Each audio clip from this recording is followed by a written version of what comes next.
Hey everyone, welcome back to my channel. This is Srini here, and you're going to see a video on coding best practices in Java in this particular session. So if you're new to this channel, you will be getting lots of useful tutorials on Java, Selenium, automation, Python, and different useful technologies available in the IT industry today. And also I have another channel which I'll be uploading videos on how to use different AI tools and how to learn the technologies behind creating a AI tool, that is Python, mathematics, and data science from scratch. So please stay tuned and do subscribe to that channel as well along with this channel. So let's get started with today's topic. So today we're going to look at what are the best practices in Java which we need to follow while we are doing coding. Now I've often got a lot of comments in my channel that please do create a video on best practices in Java, because now as an automation tester you are also required to adhere to certain standards and guidelines. When you're working in a team, in an organization, you have to follow certain guidelines for coding best practices. So we are going to discuss in detail about all the coding best practices in Java. And if you need me to create any particular practice which we are going to discuss today in detail for a separate video, please do let me know in the comment. I'll create a separate video for that, because I don't want to deviate or basically make it too long session, this particular one. That is why I'm going to keep it discussion to only discussing all the coding best practices in this one session. So the first one is that we need to follow KISS, dry, and Yagni principles. So I'm going to talk about what is that. Okay. KISS means keep it simple and stupid. So often what happens is that in programming, if you start developing a particular code in an existing framework, you keep writing the code as per your comfortness, or you start writing it and then you don't realize that over a period of time it has become little lengthier or complicated.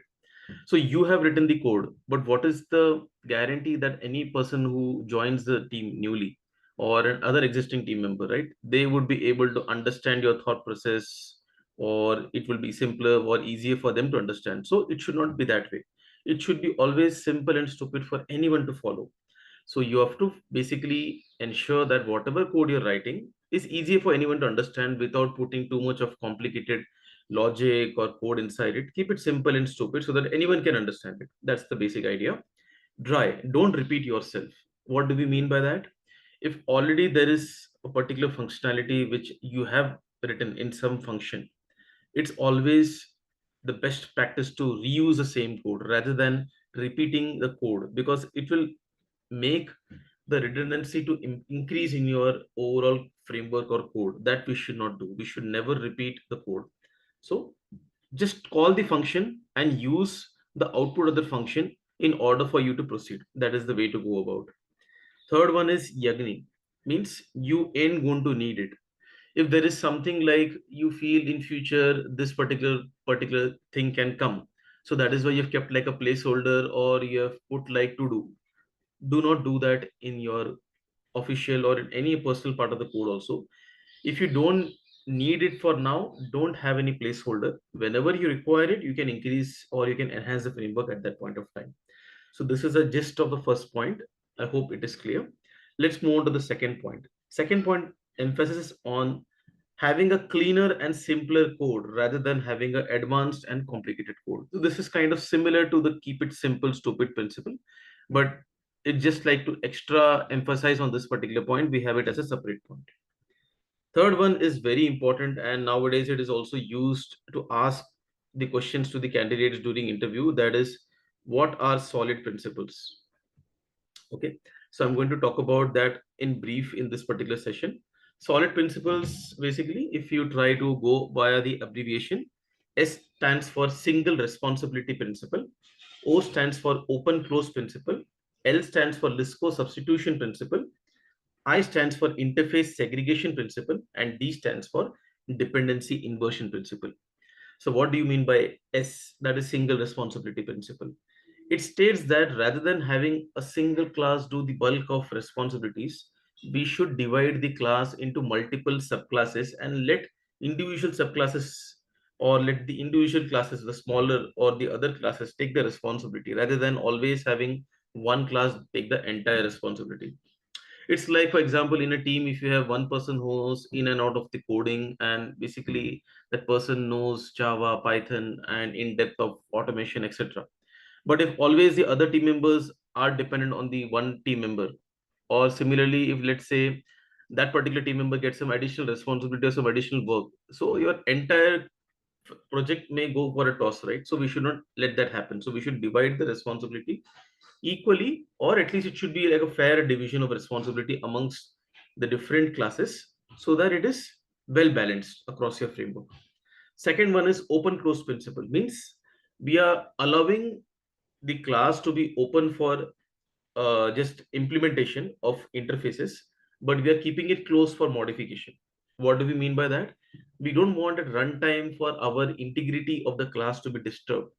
That is why we would allow the class to implement some new interface, and depending upon the need, we can basically go ahead and give the implementation to the abstract methods. But if you don't want our classes to be getting modified at runtime by something else, if we try to do extension, that is, if you try to go for inheritance. So we are not going to be going for inheritance, but we are going to go for implementation. That is why open for implementation of interfaces, but closed for modification. That is by inheritance. L stands for Lisco substitution principle. It states that every base class should be substitutable by its respective subclasses based on the situation. So we'll not go in depth in this particular video, but I can create a separate video on all these solid principles. If you want me to do that, I'll do that. The next one is interface segregation principle. So what do we mean by that? So basically, we don't want a class to just implement an interface and forcefully implement all the methods which are defined inside the interface. Let's say a class requires a method called get details. It does not require a method called uh, get the information, get info. It doesn't require get information. It needs the method called get details. Just as an example, I'm saying. So in this case, what would the class have to forcefully do? It will also have to give an implementation to the get info and get details both, because it is implementing one interface which has both the abstract methods. So rather than doing that, we should divide the interface into such methods, having such methods which a particular class would only require to implement. So don't have one interface like a bulky interface having all the methods and then forcefully making the classes to implement all those methods. So that is the concept of interface segregation principle. Dependency inversion principle. So basically, this is basically like you need to ensure that your class which is there, it should not be dependent upon the implementations of the concrete, like your interfaces should not have any way of giving concrete method implementations. Rather than that, it should just be that okay, it is implementing this interface, and let the class give the flexibility or have the flexibility on giving the implementation. Do not have the interfaces make the class use the entire or make it depend on their concrete implementation. That is the concept of dependency inversion principle. The fourth point we are going to talk about is that we need to use clear and meaningful naming conventions for our variables, methods, classes throughout our program. This is very important because you should just not simply write like, for example, we have a method. You should not simply write like M1, or you should not write like method, something like that. It should not be like this. It should be like get info. See the naming convention here. The first letter is small, the second letter is capital. And then if you have any parameter, give a parameter. Let's say, for example, I'm saying int roll number. Just as a random example, I'm taking. Like this is a proper method name. Similarly, the variable name should be meaningful. Let's say example student name. Right. So I'm going to say student name. See the naming convention and the way I've written it. First letter is small and the second word letter is capital. So this is how we need to have a meaningful and a clear one of the method has to be implemented. Like you can go for camel case, or you can go for all small, or like this a snake letter kind of thing. Like you can have one small letter for the first word and second letter is capital for the second word. So it depends what you want to follow, but you need to stick to one of the naming convention. The next point is that commits which are done in the code must describe exactly what has been developed and fixed. So your commit message which is there, it should be very well understood by anyone in the team that what exactly has been fixed. So that later, whenever kind of a rollback or something is required, it will be easier to know that okay, this was a change push for this particular purpose. So maybe this has caused some particular issue. And always attach the test results from Jenkins to the pull request. You will be raising a pull request to get your code merged to from your branch to your feature branch to the main branch, right? The pull request. Okay. This will help in future if someone wants to go about and check that had the test passed, unit test passed, whichever the code had been pushed with proper regression. So this will give a proof. And thorough unit testing has to be done before any code is getting merged with the main branch to ensure that there is no new defects or issues arise from the fixed code. Okay. The next point is that we need to have a proper functional documentation of every function written. And we need to also mention what is the purpose for it with some examples. Okay.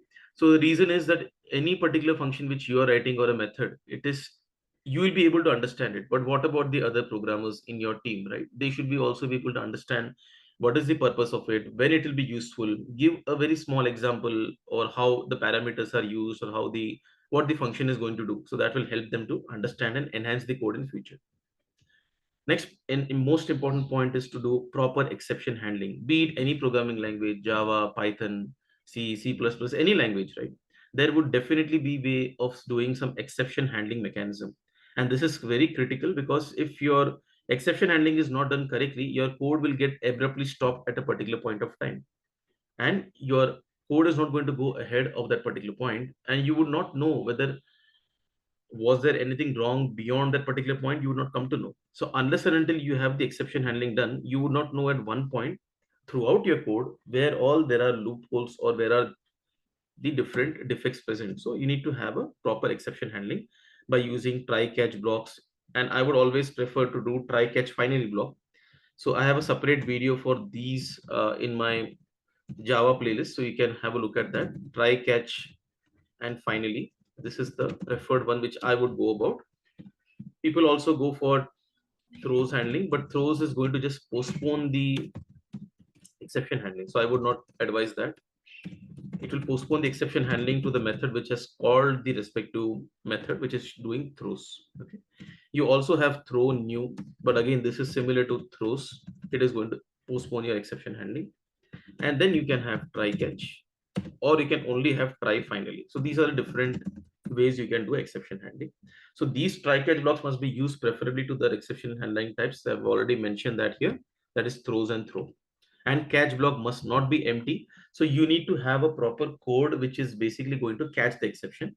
And finally block is used in order for you to close any open connections like file input stream or database connection, so that you're going to release the memory once your program is about to exit. Okay. The next particular point is we need to use encapsulation in a correct manner. The reason is because you need to have the encapsulation done in a proper way, because let's say you have a private variable. Okay. So you don't want any external entity or other external class to be able to modify the value of the private variable. So what you need to do, you need to implement getter and setter methods inside that particular class, and private should be for the setter, because you don't want other methods to be able to see this method, or whenever there is any inheritance also, you don't want the external classes to be able to look at the setter methods or be able to use it. So that way your integrity is preserved of your class. When you do this way, your encapsulation is maintained. And you need to have public methods for getting a variable value. So this is how we implement the encapsulation. Okay. Then what is the next point? Avoid any kind of initializations which are redundant and not going to be used further. So you have mentioned a variable, let's say int a equal to 10. Again, this is not a proper way. Let's say counter. Okay. As I mentioned, we should have a variable name meaningful, right? But if you're not using this counter anywhere in your code, so this is redundant, right? You don't need to have such kind of lines in your code. You need to either use it or you need to remove it from your code. Okay. The next important point is we should avoid any kind of code to be written which goes into a memory leak condition. Like for example, you are writing some loop and it goes into infinite loop. So what is this going to do? It is simply going to consume Java memory, Java heap memory, and it's also going to make a program keep on running infinitely, leading to wastage of time, resources, etc. Right? So we should thoroughly check the logical part of the code, and we should do just control that if you feel something is going into infinite loop, fix the issue so that anyone who is looking at your code or your code also in future should be always maintainable, enhanceable, and it should be well defined code. It should not have any kind of a thing which will going into an infinite loop or a memory leak condition. The next one is that you need to have a single constants class for all your hard-coded static values of the code. So you need to have a constants.java, and here you can have variables defined, like I'll show you an example, final. So this final is going to be like a keyword used to make sure that your variable value cannot be changed throughout your program. Let's say, for example, I have a file version. I have a file version, or let's say a file path. Okay, I know for sure that this file path is not going to change. For example, C users, then Srini, and then I'm going to say properties or Excel SX, right? So I know for sure that this particular path is not going to change. So I can define it as a final. But what is the type? Type is string. So final string file path equal to this one. So this is how we define all the constants inside a particular separate file. Do not keep hard-coded variables in your code except in logger statements. So what is the meaning of this one? So you should not write like this inside your proper code. For example, I am writing like name equal to Srini. Okay. So we should always have parameterization so that method is getting values, let's say from main method or from test method or from your test method or from some XML file or property file, right? From there, you should be getting the data. You should not hard code the data in your code. That is the meaning of this particular point. Then most important one is use proper version mechanism in the code. Like in pom.xml file, you will be having a particular version mentioned, like what is the version of the code.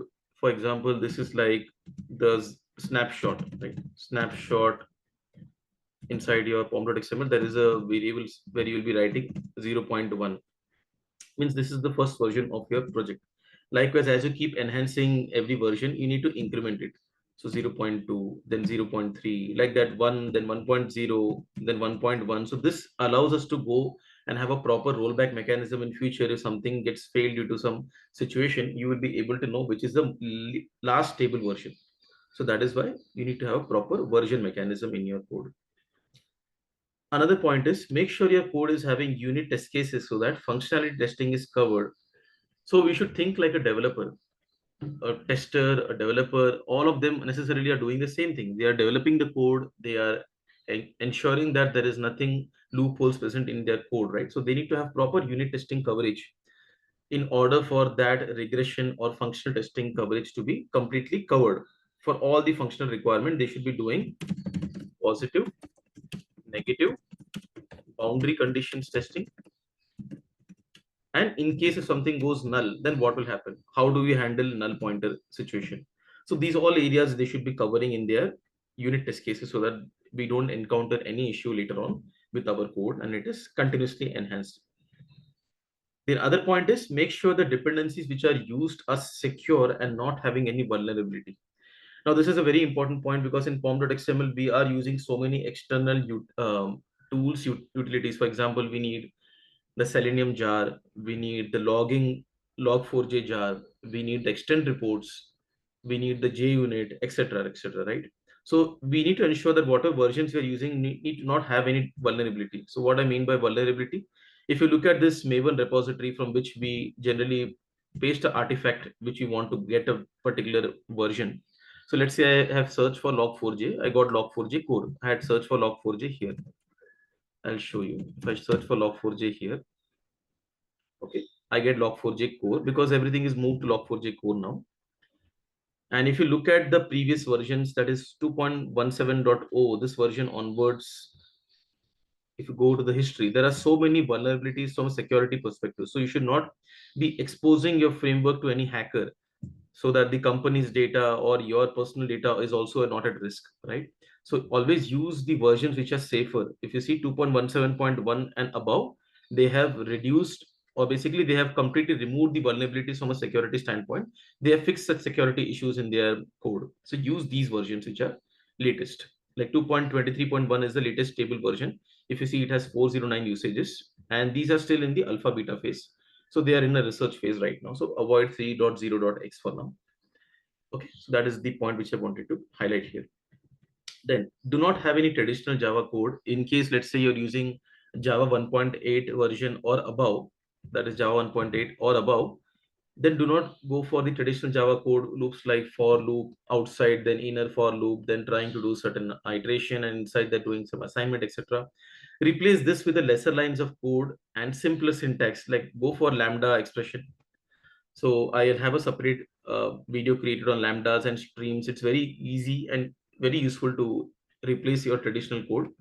So lambdas and streams are the very important features in case of Java 1.8. So with the usage of that, your code will be reduced to just two, maximum 2 to 3 lines of code. If it was, let's say, 10 lines of code, maximum it will be reduced to 2 lines of code. It is so simpler. So go for lambdas and streams if you're using Java 1.8. The other point is that use proper logic and thoroughly test it with the unit test cases which you have. So this I've already highlighted that we need to use positive, negative, boundary conditions, and also null conditions have to be handled in order that your null point exception is factored out of the equation and you don't get this in future. That is the thing which I want to emphasize again. Another important point is people use generally the data structure which they are comfortable. Let's say I'm comfortable with array list, but situation demands me to use hash map. So would I use hash map or array list? I need to use hash map, right? Because hash map is a need of the hour. We need to go and use that data structure, which is going to make it use lesser memory or make it concise and simpler. So go for the data structure which is required as per the situation. The another important point is that, so for this particular point, 18th one, you need to know all the data structure. That is the point which I'm coming at. You need to know list, you need to know set, you need to know queue, you need to know hash map, you need to know tree map, you need to know different things of set which are available, the different implementations of set. So be aware of all of that and then use as per the situation which you feel is the correct one to use at that particular point. The next point is that we need to have well placed and consistent white spaces and blank lines so that your readability of the code is increased tremendously. This really adds a lot of value, because if you have a code which is so congested, it doesn't have any white spaces or no separation by using any blank lines, what will happen? Your code is going to become very clumsy and difficult to understand and read, right? So that is why you need to have white spaces and blank lines. Then another important point is that you need to have proper indentation within the class method and in your entire program. So whenever you start a class, give some indentation. Whenever you start a method, give some indentation. Similarly, within the method, there may be some loops which you might be using, like if, else if, or for loop. And within a for, there might be some other different expressions or statements might be present. So have some indentation which will clearly and give an idea that these statements are belonging to this particular method, or this method belongs to this particular class. It's not mandatory in case of Java, but in Python it is mandatory, but it is going to give good readability to your code. Next is you need to ensure that there is not too much of parameters which are used or passed inside or to a method. So let's say there is a method which has basically, like, let me show you, for example, public void, let's say public static void get info, and I'm having like string name, int roll number, then I'm having, let's say, string address, then I'm having string department. If I keep on having such kind of values, what is going to happen? It's going to become difficult for you to maintain. So don't keep on having such kind of variables or such methods which are having so many variables. Instead, what you can do is, if you want this kind of information from somewhere, okay, what you can do is you can simply have one utility method which is going to be able to give you this output, or what you can do is you can basically have a collection used. For example, I can use in this scenario either an array data structure or I can go for an array list. Array list.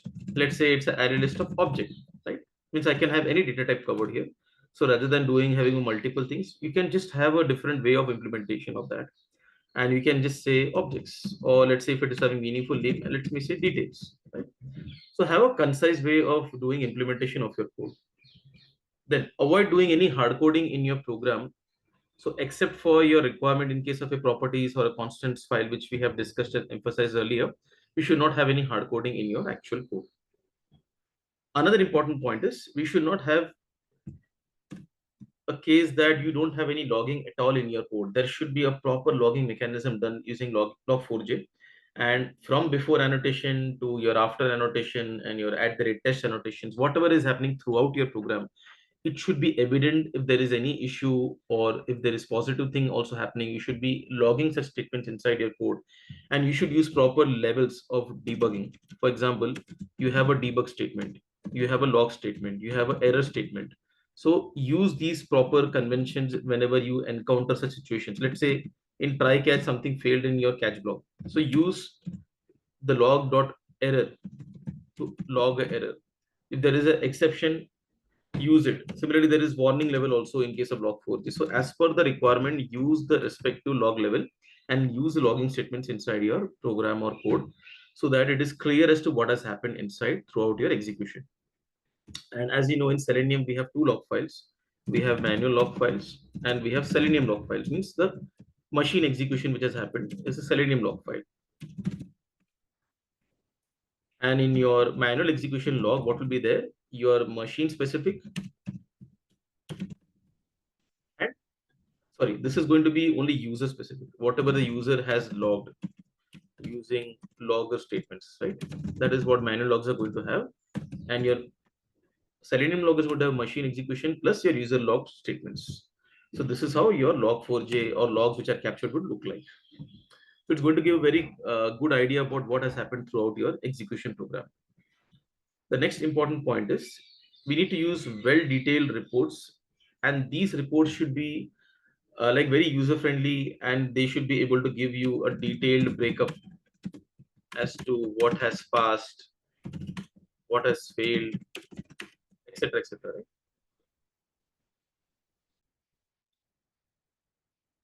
So that way, these reports can be shared with any external stakeholder like customers, and they will be able to get a very clear graphical presentation in terms of graphs as to what is need to be improved, what are the overall status of the project. They will get a clear idea. And also certain tools are there which may also give you logs also attached as a part of the dashboard or the report. So that is going to be very useful. Okay, so this is all about the coding best practices. I hope this was useful and you would be definitely be able to implement these in your existing projects, and wish you all the best for your interviews if you're preparing for any. And do subscribe to my channel if you have not done yet. Thank you so much for watching.